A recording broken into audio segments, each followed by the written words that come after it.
네, 여러분 안녕하세요. 김광명의 물리세계, 물리학 원편으로 찾아뵙고 있습니다. 자, 오늘의 주제는 바로 오늘의 주제는 바로 파동의 간섭에 대해서, 간섭이라는 성질에 대해서 우리가 한번 정리를 해보도록 하겠습니다. 자, 파동의 간섭은 두 가지 종류의 간섭이 있습니다. 첫 번째는요, 두 가지가 더해져서 더해지게 되는 보강 간섭이라는 게 있는데요. 자, 보강 간섭이라는 것은, 자, 여러분, 이런 녀석이 있고요. 이런 녀석이 오른쪽으로 가고 있고요. 자, 그 다음에, 자, 여러분, 이런 녀석이, 왼쪽으로 가고 있습니다. 자, 그래서 두 가지가 더해지게 되면은, 자, 두 칸 더해지게 돼서 이런 식으로 네 칸 이렇게 그리면 될까요? 그래서 이런 식으로 네 칸이라는, 이렇게 두 개 더해져서 보강이 되는 간섭을 보고 우리는 보강 간섭이라고 이야기를 하고요. 자, 그리고 이렇게 더해진 다음에 어떻게 되느냐? 왼쪽에서 오른쪽으로 가는 녀석은, 그대로, 오른쪽으로 진행을 합니다. 자, 그리고 왼쪽에서 오른쪽으로 가는 녀석은 그대로 오른쪽으로 이렇게 그대로 진행을 하게 됩니다. 자, 이것이 보강 간섭이라고 생각을 하게 되고요. 파동이 잠깐 만나서 두 개가 더해졌다 하더라도 겹쳐진 후로는 각자의 성질을 그대로 이렇게 유지를 하게 됩니다. 유지하게 돼서 각자가 이렇게 갈 길을 가게 되는, 처음의 상태를 그대로 유지하게 되는, 우린 이걸 보고 바로 파동의 독립성이라고 우리가 이야기를 하게 되는 겁니다. 자, 우리가 이것을 한번 마루와 골로 한번 표현을 한번 해보도록 하겠습니다. 자, 이렇게 있고요. 자, 이렇게 볼록 튀어나온 부분과 이렇게 들어간 부분이 있습니다. 자, 볼록 튀어나온 부분을 우리는 마루라고 이야기를 하고요. 자, 들어간 부분을 보고 우리는 골이라고 이야기를 합니다. 자, 이 녀석과 그 다음에, 자, 이렇게, 이런 녀석이 역시 마루와 골이 일치하는 녀석이 결합을 하게 되면은, 밑에다 그리겠습니다. 자, 결합을 하면 어떻게 되냐면요. 자, 바로 이렇게 되는 겁니다. 자, 두 칸이 돼서 여러분, 네 칸, 이렇게, 그 다음 밑으로 네 칸, 이렇게 결합이 된다라고 생각을 하시면 됩니다. 우리는 이것을 보고 바로 보강 간섭이 된다라고 이야기를 하는 겁니다. 알겠죠? 자, 그리고, 보강 간섭이 되기 위해서는 이렇게 파장이 일치하던가 혹은 어차피 일치한다는 말은 이만큼과 이만큼이 만났다라는 거죠. 차이가 나도 바로 파장만큼의 차이가 난다면 이렇게 보강 간섭이 일어나게 된다라고 여러분께서 생각을 해주시면 좋을 것 같습니다. 자, 그리고 이어서 보도록 하겠습니다. 여기에서부터 밑으로 쭉 한번 내려서 밑에다가 한번 정리를 해보도록 하겠습니다. 자, 두 번째 간섭을 우리가 보도록 하겠습니다. 두 번째 간섭은 보강 간섭의 반대 개념입니다. 서로 만나서 더해지는 게 아닌 빼지는 거, 상쇄가 되는 거. 우린 이걸 보고 상쇄 간섭이 된다라고 여러분께서 정리를 해두시면 좋을 것 같습니다. 자, 이번에는요, 이런 파동이 오른쪽으로 가고 있고요. 자, 이번에는 이런 파동이 왼쪽으로 가고 있습니다. 자, 두 개가 만나면 어떻게 되겠습니까? 두 개가 만나면은 뿅 하고 사라지게 되겠죠. 서로 상쇄가 될 겁니다. 자, 그리고 나서 그 뒤로 어떻게 되느냐? 자, 왼쪽으로 가는 녀석은 밑에다 그리겠습니다. 칸이 좀 좋기 때문에 밑에다 그리겠습니다. 왼쪽으로 가는 녀석은 그대로 왼쪽으로 가게 되고요. 자, 그 다음에 오른쪽으로 가게 되는 녀석은 그대로 오른쪽으로 가게 됩니다. 이렇게 처음의 성질을 그대로 유지하는 것을 보고 우리는 아까 뭐라 했죠? 바로 파동의 독립성이란다 그랬죠. 그래서 역시 상쇄 간섭도 이렇게 파동의 독립성을 그대로 갖는다라고 생각을 하시면 되겠습니다. 자, 이번에도 역시 마루와 골로 우리가 한번 이것을 표현을 해보도록 하겠습니다. 자, 이렇게 있고요. 자, 이렇게 들어간 부분과 나온 부분이 있습니다. 튀어나온 부분을 보고 마루, 들어간 부분을 보고 우리는 골이라고 이야기를 하죠. 이 녀석과 더해줍니다. 자, 들어간 녀석과 자, 나온 부분. 자, 그래서 들어간 부분을 보고 우리는 골이라고 하고요. 이렇게 나온 부분을 보고 우리는 마루라고 이야기를 하는데, 자, 마루와 골과 마루가 만나게 되면 어떻게 되겠습니까? 이렇게 완벽하게 이렇게 상쇄가 되겠죠.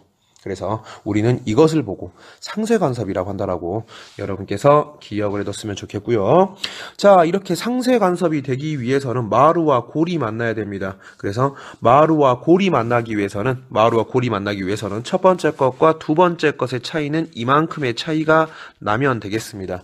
그래서 마루와 마루가 만나는 게 아니고 마루와 골이 만나기 위해서는 이만큼의 차이가 나야 되는데, 이만큼의 차이는 전체 파장이 얼마만큼의 차이입니까? 바로 절반에 해당하는 파장의 차이가 되겠습니다. 그래서 우리는 얼마의 차이다?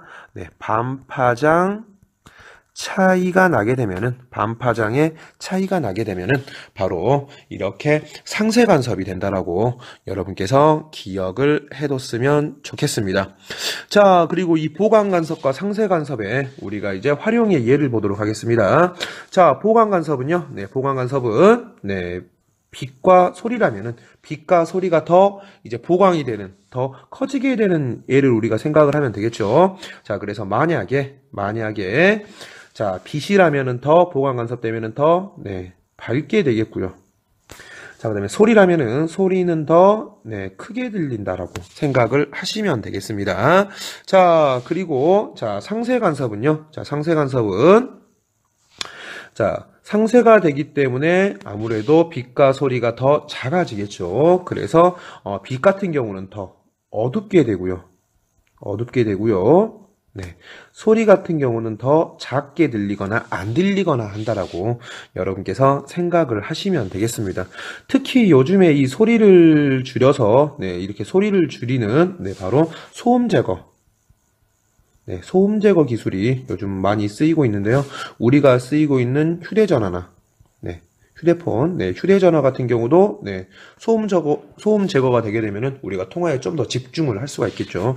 그리고 외부 잡음이 안 들리게 되고 우리가 듣는 음악이랄지 방송에 집중하기 위해서 헤드폰 같은 경우도 바로 외부의 소음을 제거하는 장치로 이렇게 많이 활용이 된다라고 여러분께서 생각을 해두시면 좋을 것 같습니다. 자, 그리고 한 가지만 더 체크를 한번 해볼게요. 자, 우리가 이것을 바로 실험 상황에 한번 적용을 한번 시켜보도록 하겠습니다. 자, 파동을 발생시키는 파동 발생기가 이렇게 두 개, 자, 하나를 A, 하나를 B라고 한번 생각을 한번 해보겠습니다. 이거는 이제 파동을 발생시키는 파동 발생기라고 생각을 하시면 되고요. 자, 그 다음에 이 파동 발생기에서는 예를 들어서 소리가 나오는 스피커나 아니면 물결판을 만들어내는 장치라고 생각을 하시면 되겠습니다. 그래서 이렇게 소리를 내는 스피커나 그 다음에 이제 물결판 같은 이런 장치 A, B가 있다라고 한번 생각을 한번 해보도록 하겠습니다. 자, 그래서 A나 B에서 각각 파동이 발생이 된다라고 생각을 한번 해볼게요. 자, 그래서 A에서 이렇게 파동이 나옵니다. 자, 이렇게 실선을 보고 우리는 이제 마루라고 한번 생각을 한번 해보고요. A는 이렇게 파란색이 나온다라고 생각을 한번 해볼게요. 자, 그 다음에 그 다음 뭐가 되겠습니까? 여러분 점점점 돼서 바로 골이 된다라고 생각을 한번 해보고요. 자, 그 다음에는 이렇게 실선 마루, 그 다음에 점점점 되는 바로 이렇게 골이 만들어진다라고 생각을 한번 해보도록 하겠습니다. 자, 이번에는 B는 우리가 이제 한번 노란색으로 한번 체크를 한번 해볼게요. 역시 마찬가지입니다. 자, 이렇게 실선 같은 경우는 마루고요. 자, 그 다음에 점점점 되는 걸 보고 우리는 골이라고 생각을 한번 해볼게요. 자, 역시 실선은 마루, 점점점 되는 걸 보고 우리는 골이라고 우리가 생각을 해보도록 하겠습니다. 자, 이때 자, 실선과 실선이 만나는 지점 혹은 점선과 점선이 만나는 지점에서는 바로 보강간섭이 일어나게 됩니다. 자, 그리고 실선과 점선이 만나는 지점에서는 혹시 어디가 있을까요? 바로 이 지점이 있고요. 또 하나 더 있을까요? 하나 더 찾아볼까요? 바로 이런 지점이 있겠네요. 이런 지점에서는 어떻게 된다? 바로 상쇄간섭이 일어나게 된다. 이렇게 상쇄간섭이 일어나는 지점에서는 물결판 같은 경우는 더 잔잔하게 되고 물결이 소리 같은 경우는 소리를 상쇄시켜서 소리가 작게 혹은 소음을 완벽하게 제거하는 소리를 완벽하게 제거하는 그런 지점 포인트가 된다라고 여러분께서 기억을 해뒀으면 좋겠습니다. 자, 김광민의 물리세계 물리학 원편 오늘은 파동의 간섭에 대해서 알아봤고요. 파동의 간섭은 보강 간섭과 상쇄 간섭이 있었고요. 그리고 이거를 실험 상황에 한번 적용을 해보았습니다. 학생들이 좀 어려워하는 학생들이 좀 있습니다. 그런 학생들은 좀 많이 들으면서 반복 학습하는 방법밖에 없을 것 같습니다. 자, 오늘도 너무너무 고생하셨고요. 오늘 남은 하루도 좋은 하루 보내시기 바랍니다. 여러분 고생하셨습니다.